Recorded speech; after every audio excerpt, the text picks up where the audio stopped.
Após o nascimento do bebê, a maior vontade de muitos pais de primeira viagem é voltar para casa e estabelecer uma rotina familiar. Mas os primeiros dias de vida do bebê costumam ser uma mistura de aprendizado, dúvidas, desafios e grandes transformações. Quem já passou por isso sabe bem. A limpeza do umbigo, o primeiro banho, o processo de amamentação e a privação do sono estão entre as principais queixas. Mas para te ajudar nessa missão, nós recebemos hoje a enfermeira e consultora de amamentação e do sono, Poliana Plutarco. Eu agradeço muito a sua presença. Eu que agradeço, Ana. Agradeço o convite e eu espero contribuir aqui com o programa para que as mães possam tirar as dúvidas. É um prazer. Com certeza. Inclusive, você vem ajudando muitas mães, muitas famílias há muitos anos, né? Conta pra gente como foi que começou essa história. Bom, quando eu me formei, né? Eu sou enfermeira e eu me formei e fui para o Programa Saúde da Família, em Pacatuba, no interior do Ceará. E lá eu comecei a fazer os programas que a enfermagem fazia, né? Que era pré-natal, acompanhar no pós-parto, fazer a puericultura, que é acompanhar o bebê de 0 a 5 anos. E lá eu comecei a fazer uma pós-graduação em saúde pública em aleitamento materno, que era o foco que eu queria. Então eu comecei a fazer cursos e ajudar essas mães, porque quando eu cheguei lá e me deparei com um peito engurgitado, eu não sabia o que fazer. Então eu fui atrás e tudo e comecei a acompanhar essas mães e fazia visitas domiciliares nos pós-partos, para que essa mãe tivesse uma assessoria. E daí, quando eu vim para Fortaleza, eu passei num concurso da prefeitura e vim para cá, fui trabalhar no Hospital Nossa Senhora da Conceição, que eu trabalho até hoje, há 26 anos, né? E fui trabalhar também em unidade neonatal. E lá os médicos viam que eu tinha manejo ali com as mães em relação à amamentação e eles começaram a divulgar o meu trabalho. E foi aí que eu me tornei uma consultora de amamentação. E logo em seguida, eu me tornei mãe, né? E comecei a ter essas experiências, né? Todas. E não foi fácil, não tive tanto problema com a amamentação, mas realmente não foi fácil, até porque o meu primeiro filho não dormia. E o meu segundo, a gente teve que começar ali já um processo, eu comecei a estudar muito com a influência da minha irmã, dizendo assim, Poliana, você tem que fazer rotina nos seus filhos. E aí começou ali aquele processo de ajustar dentro de casa e quando a gente realmente ajustou, eu comecei a trabalhar, né, a atender mães e tudo com problemas de amamentação. Mas na época a gente só ia apagar incêndio. E depois de alguns anos que a gente começou a ser, né, chamada e tudo, eu comecei a perceber que as mães precisavam de uma assistência mais próxima. Eu criei um programa que era para atender aquela mãe, principalmente nos hospitais particulares, porque não tem uma orientação melhor da enfermeira, diferente dos hospitais públicos, né? Então, eu entrava no hospital particular para orientar a primeira pega, para orientar a parte de pega-posição, para ela chegar em casa já sem muitos problemas, já tranquila. Então, eu comecei a fazer esse programa e depois de alguns anos esse programa pegou demais, né? E nós começamos a perceber a demanda daquela mãe, não só em relação à amamentação, mas em relação ao sono. Dizer, Poliana, ele mama muito bem, mas ele passa a noite inteira acordado. E aí eu disse assim, não, eu vou precisar ajudar porque eu passei por isso.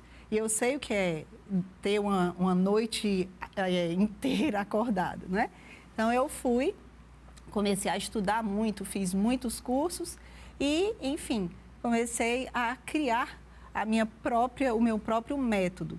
E eu criei a Mamada dos Sonhos. Quando eu comecei a ensinar a Mamada dos Sonhos para as minhas pacientes, para bebês de 0 a 3 meses, elas ligavam para mim, às vezes 2 ou 3 dias depois, dizendo assim, Poliana, meu bebê está com 10 dias de vida e dormiu 5 horas à noite. Eu fiquei impressionada, eu ia lá ver se ele estava respirando e tudo. E aí as mães começaram a me ligar, Poliana, eu quero saber a Mamada dos Sonhos, eu quero fazer. E aí começou esse momento assim mágico das mães quererem isso e a gente foi aprimorando e hoje a gente não faz só a consultoria de mamada dos sonhos, né, que é para o bebezinho pequeno, mas faz toda uma consultoria para bebês de 0 até 2, 3 anos de idade. Agora, a amamentação e o sono estão diretamente ligados, não é isso? Um bebê que mama mal, que ainda não está mamando muito bem, é mais difícil organizar o sono, não é? Com certeza. Eu agradeço muito a Deus, porque se eu fosse só consultora de sono, eu não conseguiria visualizar uma rotina completa, porque a rotina ela tem a parte de alimentação. E se o bebê não mama bem, ele também não dorme bem. Mas às vezes o bebê mama muito bem, a mãe aprende a amamentar, mas se ela também não instalar uma rotina no bebê, ele também vai ter dificuldades em dormir. Às vezes a gente quer só encher a barriguinha do bebê, mas sem fazer rotina, fica um pouquinho mais difícil, né? Agora, a gente sabe que o nascimento é um processo de transformação, principalmente para o bebê, que está ali naquele ambiente, quietinho, sem ter que fazer esforço para nada, e de repente ele encontra ali um mundo, pessoas, ele tem que fazer força para se alimentar, ele tem que aprender, até o organismo ainda está amadurecendo e tudo. Qual é a principal queixa das mães nesse processo? Saiu do hospital, eu lembro que, no caso do meu primeiro filho, eu queria muito ir para casa e quando eu cheguei em casa eu tinha vontade de voltar para ter um cuidado, ter um amparo, alguma coisa ali, alguma ajuda naquele momento, né? Porque a amamentação, principalmente para as mães de primeira viagem, é um processo bem dolorido, né? Demorado. As mães não estão preparadas para amamentar. Ainda que isso comece na gestação, você se prepara, tem várias dicas também da avó, dicas antigas que você faz em casa, mas na prática o que a gente precisa mesmo é ter segurança, né, também. Realmente elas não estão preparadas. Todas as vezes que eu vou atender os bebês já em casa, sem ter passado pela maternidade, os pais chegam e dizem assim: Poliana, ninguém avisou que ia ser desse jeito. Então, quando eu comecei a ouvir isso também, eu criei um programa de atendimento no pré-natal para poder sentar com aqueles futuros pais e explicar o que é uma amamentação, o que é um pós-parto. Quando é que começa esse programa? Em que fase da gestação? Geralmente, depois que a mãe completa 12 semanas de gestação. Então, eu faço toda uma orientação para mostrar para os pais como é que é receber um bebê em casa. Como é o momento que o bebê está passando ali em relação a desconforto, a fome, o choro dele. Então, eu tento fazer com que os pais eles comecem a entender que não é ele chegar e mamar e dormir, certo? Tem muitas coisas ali. Tem a troca de fralda, tem o chorinho, tem uma soneca de meia hora que tem que acordar de novo para amamentar de novo e às vezes ele não quer dormir. Então, eu faço toda essa parte fora que se a mãe vai fazer o projeto do quarto, eu avalio o projeto do arquiteto e vou dizendo algumas coisas que são, que às vezes o arquiteto pode não ter essa visão da parte da maternidade, da acessibilidade. Então, às vezes, a mãe é canhota, é baixinha e tudo, e faz um móvel mais alto, faz uma prateleira que vai bater a cabeça do bebê, tomadas e tudo. Então, eu oriento toda essa parte. A parte de enxoval, para comprar esse enxoval mais enxuto, para evitar compras desnecessárias. Até a almofada de amamentação, não é toda a almofada que cabe numa mãe. Às vezes, ela se torna um elefante branco. Então, eu criei esse programa. Então, a gente tem 2 consultas no pré-natal, se a mãe desejar, e se ela já me procura com 30 e tantas semanas, 37 semanas, a gente faz o programa da família, o pacote família, que é uma consulta no hospital, uma consulta em casa quando ela chega para aprender o manejo com o bebê, os cuidados, banho, troca de fralda, desengasgo, lavagem nasal, muitas coisas, né? A organização do berço para o bebê dormir. E depois eu vou numa terceira visita para a orientação de amamentação organizada e rotina de sono. Você falou da questão do quarto já na preparação. Sim. A iluminação também ajuda muito nesse processo do sono? Demais. Logo nos primeiros dias, o bebê, ele nem reclama, certo? Ele não está nem aí se o quarto está claro ou escuro, se tem barulho, se não tem. Muita gente diz assim, vale, mas ele é tão bonzinho, né? Está dormindo e a gente está falando aqui, ou a cortina está bem aberta, o sol aqui está, né, tá clareando muito o quarto. Os bebês não percebem essa mudança. Mas quando eles começam a amadurecer, muitos bebês vão precisar ali de um ambiente mais aconchegante. É óbvio que eu gosto de dizer sempre para os pais o quê? Que coloque o seu bebê num ambiente que você gostaria de dormir, certo? Então, a gente evita, não é? Botar o bebê para dormir num carrinho na sala com a televisão ligada e tudo. Eu sei que pode ser que seja a rotina da casa. E, às vezes, a mãe precisa disso porque ela está fazendo alguma coisa na cozinha e o bebê está ali. Mas a gente tem que deixar um ambiente pouco mais acolhedor, né? E se precisar ali de um ambiente mais ruidoso e se o bebê reclamar, a gente tem ali os acessórios, né? O ruído branco ali para deixar o bebê mais organizado. O ruído branco é o que parece com o da barriga da mãe, é? É. Ruído branco é um som que a gente usa para os bebês se organizarem neurologicamente. Quando o bebê chora e você coloca um ruído branco, deixando o bebê posturado, né? Porque você tem que fazer postura primeiro no bebê. Não é você pegar e o bebê está ali com os braços abertos, gritando, e você coloca o ruído branco para ele ouvir. Mas você posiciona o bebê e você colocando o ruído branco, ele se organiza. O que é organizar? Ele para de chorar e ele diz assim, eu estou num lugar seguro. Então, o ruído branco ele é um som linear ou então ele é ondulado, como se fosse o mesmo som. Ou isso organiza o bebê. E isso em todas as idades, viu? O ruído branco serve para a gente também. Olha só, interessante. Acho que se eu soubesse disso na minha primeira gestação, talvez eu tivesse sofrido menos. Como muitas mães podem estar pensando agora também. Aí nessa questão, ajeitou o quarto, preparou tudo, fez essas técnicas e tal. É importante também que, enquanto mãe, a mãe, a pessoa que estiver ali acalentando, o pai ou o responsável, sinta calma também, né? Transmita calma para o bebê, segurança. Mas que é bem difícil, né? Ana, é bem difícil, por quê?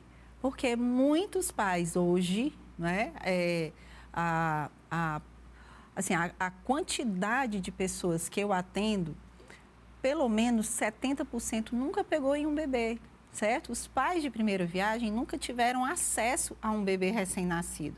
Antigamente, a gente, né, eu tenho 3 irmãs que são mais novas do que eu. Então, a minha irmã mais nova, eu já tinha 10 anos.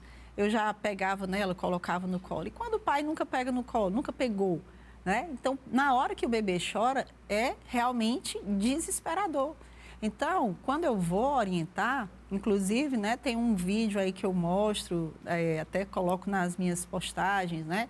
Vídeos para que você possa deixar o bebê mais organizado. Então, às vezes, uma posição que você acha que o bebê iria gostar demais, né? Que é aquela posição que o bebê fica pregadinho aqui em você, de frente, né? Nessa posição, o bebê fica muitas vezes desconfortável.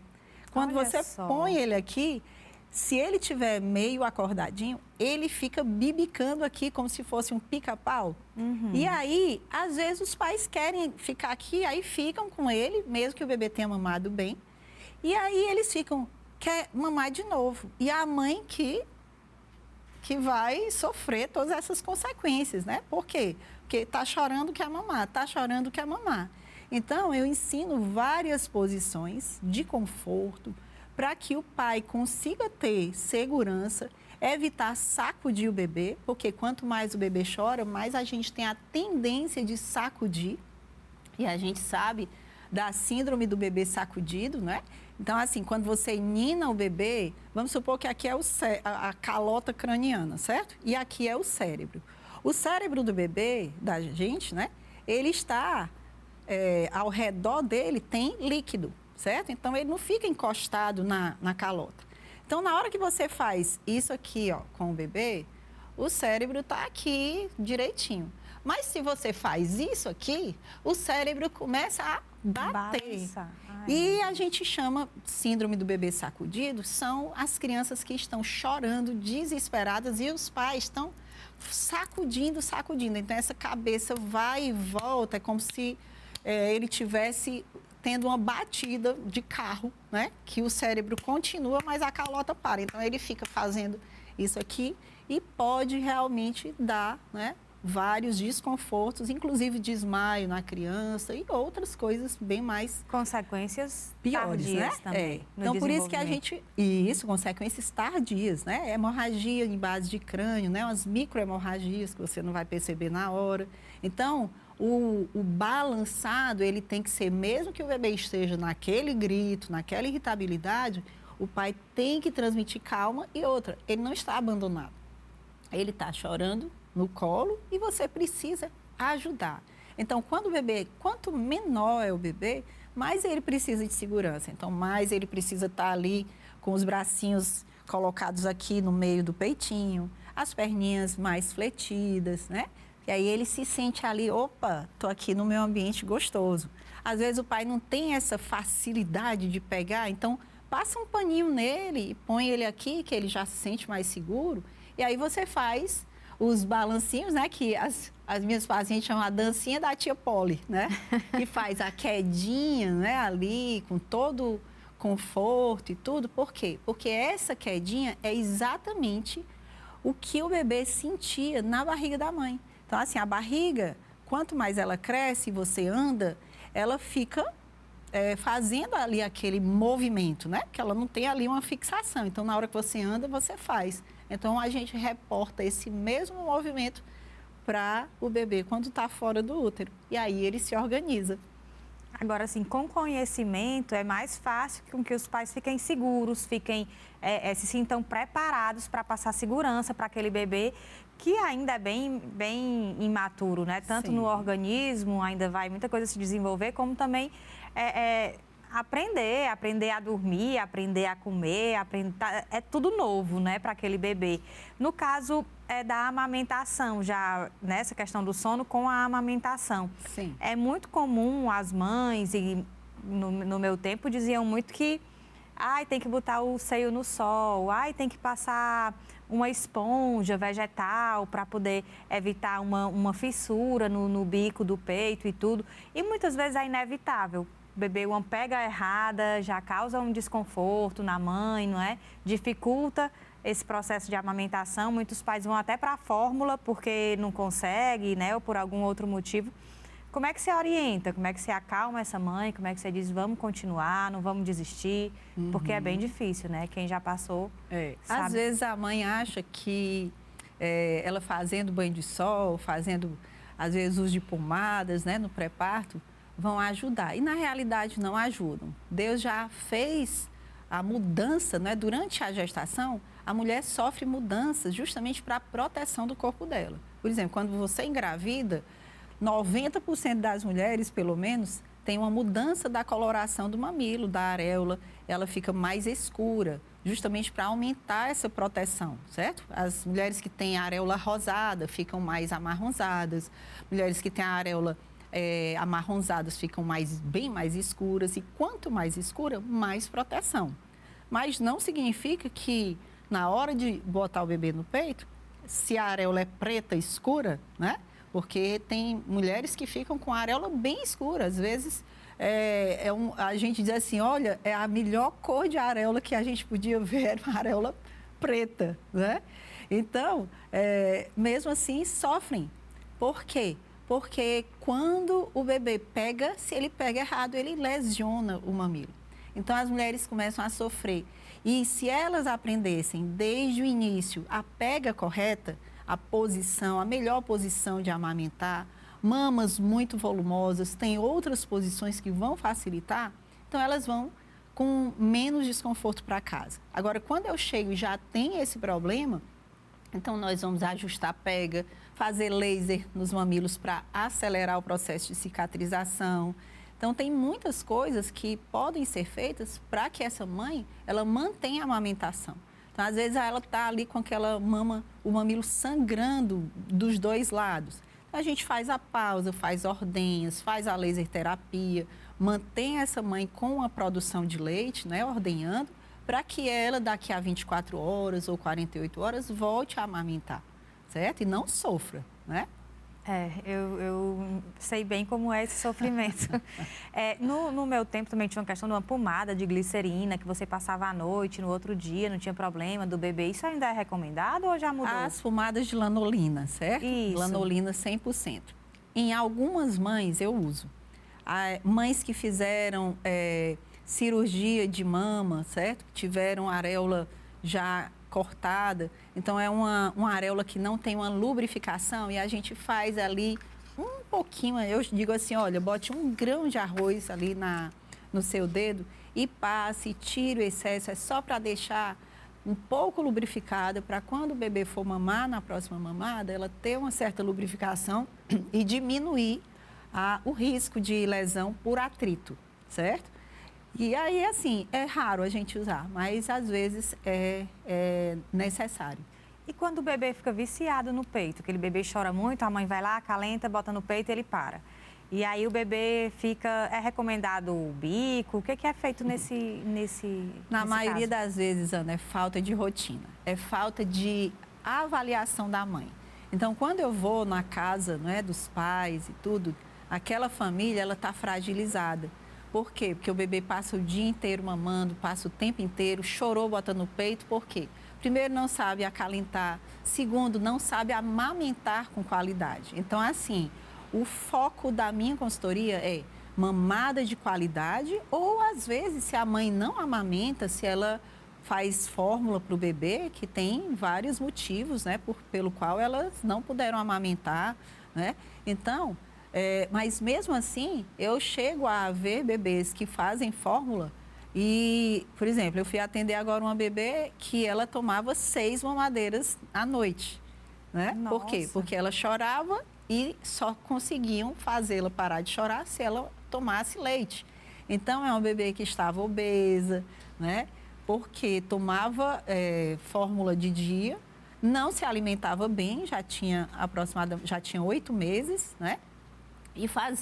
E tomava 6 mamadeiras à noite. Então, o que é que a gente faz com isso? Nós organizamos, se o bebê mama, aí eu paro e uma consulta dessa de organização e tudo dura em torno de 3 horas, certo? Por quê? Porque eu vou ver a mãe amamentar, vou dar todas as orientações para que ela possa observar o bebê, se ele saiu satisfeito, se ele não saiu, o que é que ela precisa fazer para que aquele bebê saia feliz. E, a partir dali, ela vai aprender a observar o bebê. Se ele saiu feliz, ela vai saber que se ele chorar daqui a 15 ou 20 minutos, a última coisa que ela vai pensar é que ele está com fome. Então, eu vou ensinar todos os detalhes do que ela vai fazer ali naquele momento. Ela não sabe, às vezes, que o bebê está apresentando sinais de sono. Então, eu vou explicar, olha, isso aqui é um sinal de sono. O bebê com o olhar parado, o bebê coçando o olhinho, puxando a orelhinha, bocejando mais de uma vez. Então, assim, são várias formas da mãe observar, mas são vários sinais de sono. Vai depender da idade do bebê. Então, cada idade eles mostram um sinal. Então, na hora que o bebê apresenta sinais de sono, eu vou com essa mãe e vou mostrar como é que ela vai fazer a preparação para a soneca. Como é que ela vai fazer o passo a passo para ir diminuindo aquelas estimulações do bebê e ele aceitar ir para o bercinho. Então, na maioria das vezes, bebês que estavam ali sem conseguir dormir e tudo, só dormiam no colo, na maioria das vezes, quando eu vou, nós já temos a primeira fórmula, né? A fórmula do passo a passo para que ele aprenda a fechar os olhos no bercinho. E muitos deles, quando eu vou, a gente já faz isso e eles já dormem no bercinho. Então, é uma prática que elas vão ver, né? Na maioria das vezes, tem bebê que não vai dormir porque já está habituado, mas ela vai seguir aquele passo a passo. E aí, a gente vai trabalhando com essa mãe até ele aprender de verdade. Agora, tem um detalhe. Ai, Pauliana, ele só vai dormir no bercinho? Não. Bebê, ele pode dormir no colo, na rede, no carrinho, em qualquer lugar. Soneca pode ser no colo o tempo inteiro, não tem problema. O problema só é quando a mãe e o pai estão desconfortáveis.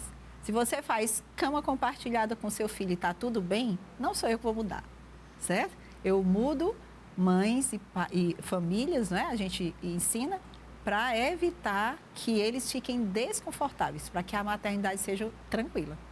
Agora, no caso das mães que têm prótese mamária, é muito comum, né? Sim, imagino. muito.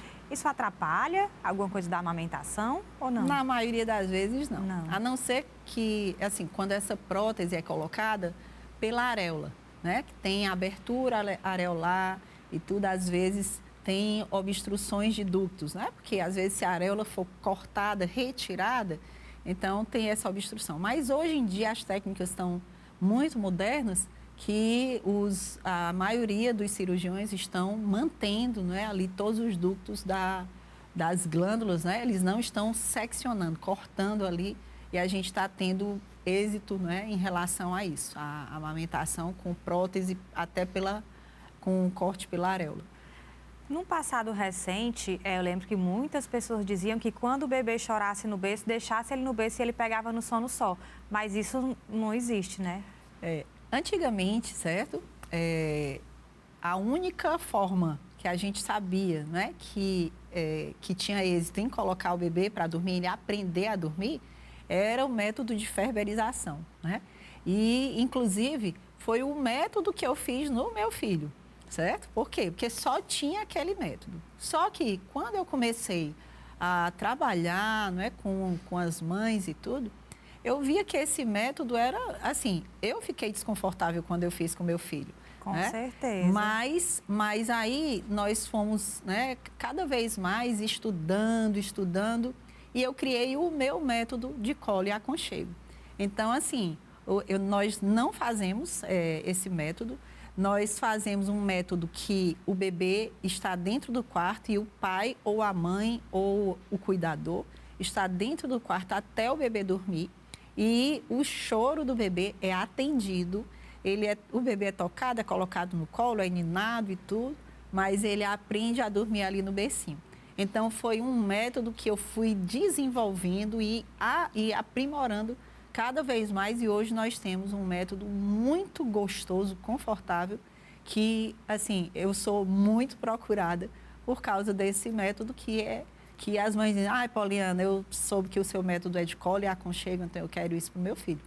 E que é muito bom, né? Quem quiser conhecer mais, participar, você tem a página no Instagram e também tem uma lista no WhatsApp, uma lista de transmissão, não é isso? Pode dizer pra gente? Pois não. Endereço? O meu Instagram é Poliana Plutarcho, com CHO, oficial. Então, você pode ir lá e tem a minha bio lá do Instagram, ela já tem ali, você pode clicar, você já entra no grupo, que é o grupo de mães que querem saber mais sobre os meus cursos, né? Porque eu tenho um mini curso de rotina online que tem uma procura enorme. Nós vamos lançar agora a nossa mentoria Sono dos Sonhos em fevereiro, e nós vamos fazer uma jornada Sono dos Sonhos, que é uma jornada gratuita, que já está aparecendo aí no meu Instagram.